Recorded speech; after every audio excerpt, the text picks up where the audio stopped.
So today I'm going to teach a Premier League manager how to coach his team because needs must. And this is a request video for Mikel Arteta to sort of see what is going on and what he doesn't see. He needs to see a few things that he just ignores day in day out. Now this is the average. This is the average position in the second half against Manchester City, and I don't need to look at any stats or SofaScore, whatever website you go on to see all these things. But David Raya is here. Nobody is there in defense when we are chasing for a goal. Now, you would say that if we are a goal down, we are prone to counter attacks and we should be more scared because what are we doing? But when we know that we are losing the game and we have nothing to lose, then our average position is this. And a team like Manchester City has to sit deep because we have too many threats.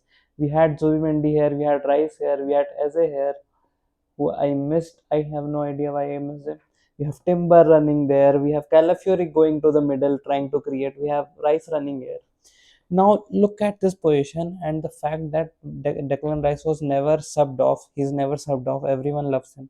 Why do we need Declan Rice when he's here? We need a Odegaard or Nwaneri in the central position number 10, and we can play as a in this position and use Martinelli, Saka, and Gyökeres space going forward.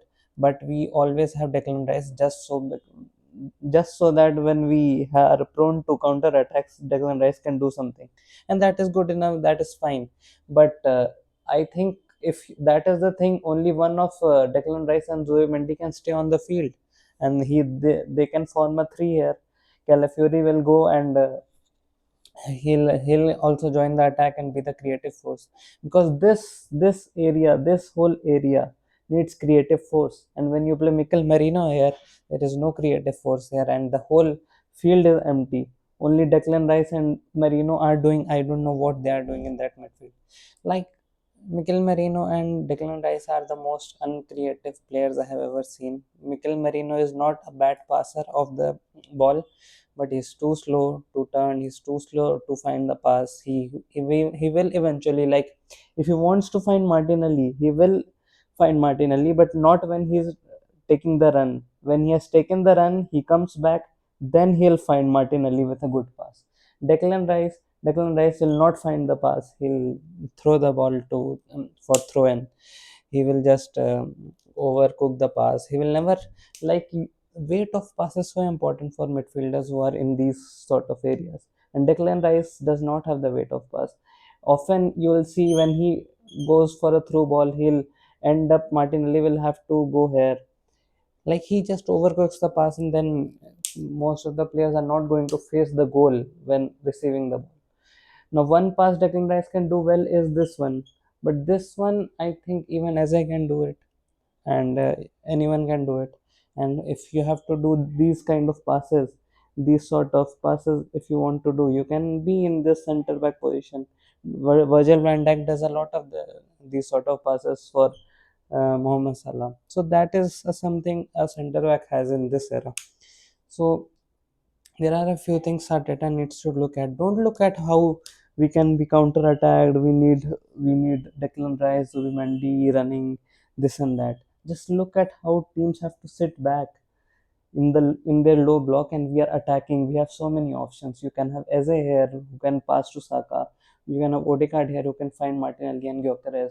You can have Calafiori coming and combining with Zubimendi. So you will have two blocks. So basically you will have two blocks of creativity and behind your number front three. So having two blocks of creativity behind your front three is transformational. It is genius. It is like it will assure you that you'll win matches. You don't need to be defensively solid. Let's consider we a Haaland type counter attack goal and we concede a goal. So what? The attacking talent we have. See, Calafiori and Zoe Mendy, one block of creativity. Both creative players, both can run also, both can carry the ball forward, and both are very safe and secure players on the ball. Then you will have Eze and Odegaard. unreal creativity, unreal responsible players, talisman players. One is your captain and one is your star player. What more do you need? Now you have front three of Gyökeres, Saka, and Calafiori. Saka does not have to carry the burden of creativity, but he can come deep. He can cross the ball, and Martinelli and Gyökeres can attack the ball. Do that. How will your opposition teams see what happens? What happens with Liverpool? Liverpool give this as a bait. Liverpool give teams the bait that, oh look, we are vulnerable, attack us, and teams fall in their trap. They go and they are like, oh look at that, they have a small left back, look at that Frimpong playing in the right back, or Soboslai playing in the right back. They attack and they allow spaces behind. When they allow spaces behind, then they are prone to counter attacks from Liverpool.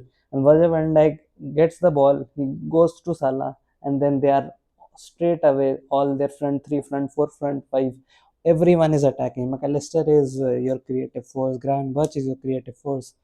For you, front three is obviously very creative, very pacey, very solid, very efficient. So that is how Liverpool trap the opposition. Arsenal has no trap. Arsenal, everyone knows that, oh, we will have a low block and then we'll try to hit a one or two counters. If we are lucky, we'll get a goal and win the match, or we might sneak in with a draw. If you are safe, if you are scared of others and they are scared of you, the most likely result is draw. And a draw means a drop of 2 points, a loss means a drop of 3 points. That does not make a difference. We drew 10 matches. If we drew 5 matches last season, we would have been 10 points above. Like we would have ended up with 84 points. 84 points would have been very close to Liverpool, and that is the issue. Of course, last season we also had a lot of injuries, and the Liverpool games were drawn because we had injuries. But look at the Liverpool away Anfield game, we were 2-0 down, and when we went to front foot, Liverpool could not handle us at their own home. You can say that though they were tired, they were on the beach, they had already won the league, but still Liverpool does not just concede two goals just like that. They were not doing that last season. They are doing that this season, but we exploited their weakness. We exploited that. And again, this season, when we went to Anfield, we were too scared. We did not exploit their weakness. So when you allow teams to counter attack you and show that, oh look, here we have a weakness. When Calafiori goes there and you don't have Declan Rice but Eze and Zubimendi, you don't have enough legs. So you are prone to counter attacks here. That is the case. That is the issue. That is what Arteta sees. That is the first thing he sees. So now you just have to bait teams that, oh look, counter attack. So teams will throw bodies that, oh, like we have an opportunity here. The moment Calafiori goes on a tackle, Gabriel Magalhaes wins a ball, or William Saliba covers up for him, and we get the ball. Now that they have committed 5 players, now we have Eze here, we have Odegaard here, we have Martinelli, Gyökeres, Saka, all attacking, and Calafiori is going to make a run. Timber here can be your solid option. Timber, William Saliba, Gabriel Magalhaes, these are enough solid options. Zubimendi will be here. Now, if Saliba has the ball, he can give the ball to Calafiori. Calafiori can give it to Martinelli. Martinelli can switch to Eze. Now Saka is in space because they have committed 3 bodies here. And we have so much space, and we have 2 attacking talents with 3 brilliant forwards who are hungry for a goal. Look at the game this way, na. Look at the things we can do when opposition falters. And most of the teams will play, they are not so dangerous that they have Mo Salah here coming and attacking you. Manchester United were attacking all the time, and we were sitting deep. We were sitting deep because most of the cases, the reason to sit deep is because you have no control in this pitch, in this area of the pitch. It is as simple as that. If you control this area of the pitch, you will not lose the ball those many times. And 1 or 2 times you get countered, you will have the chance to counter as well with your attacking options.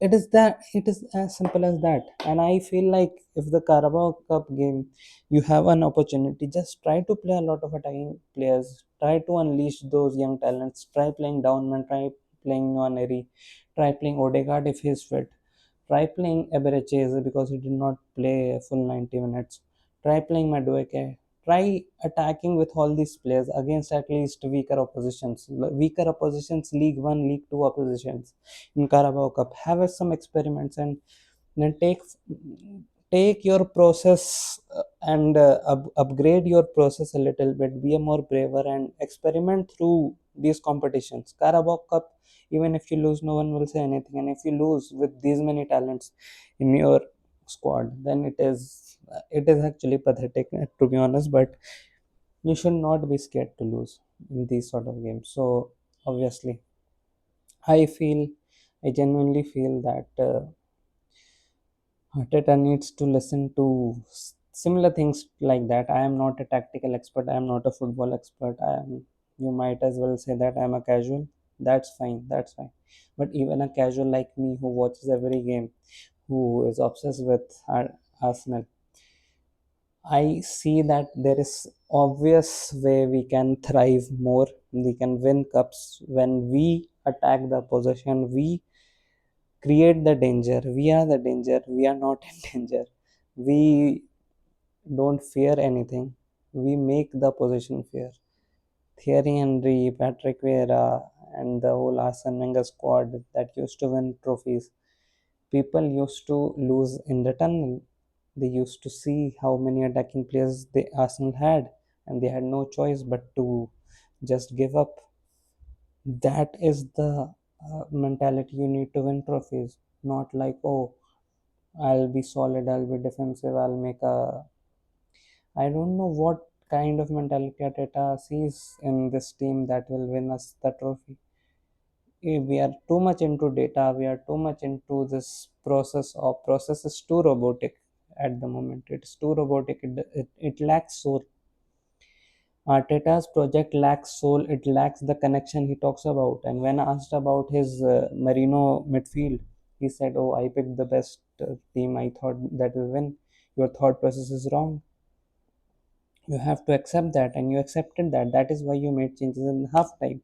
Now, if you again go with the same starting 11 in the away game against Newcastle, that will show that you're not ready to improve. And the moment you stop improving, your time is up. The moment you stop growing, the moment you stop improving, your time is up. You need to find another club. Go to Atletico Madrid, they'll love you maybe. But Arsenal needs soul, Arsenal needs entertainment, Arsenal needs the tiki taka football, Arsenal needs this triangle to shine. And if Arteta cannot do that, we'll need to find a manager who can. And that is the need of the hour for now. But I request Arteta that I believe in you. I rate you very highly as a manager. But just I'll be very disappointed if I stop seeing improvements. The moment we stop seeing improvements from your side, that will be the time that it will be time to um, part ways. So please improve. Please see the obvious thing that everyone sees, but you don't. And hopefully, Arsenal improves now and we don't drop any points and we end up with 109 points and we win the league and we win the Champions League and we win everything. And Arteta is the greatest man alive. I want that, but only if that will only happen if you improve and you learn from your mistakes. That is the whole point of the video, and it is a request from every Arsenal fan that please improve. Okay, fine, bye.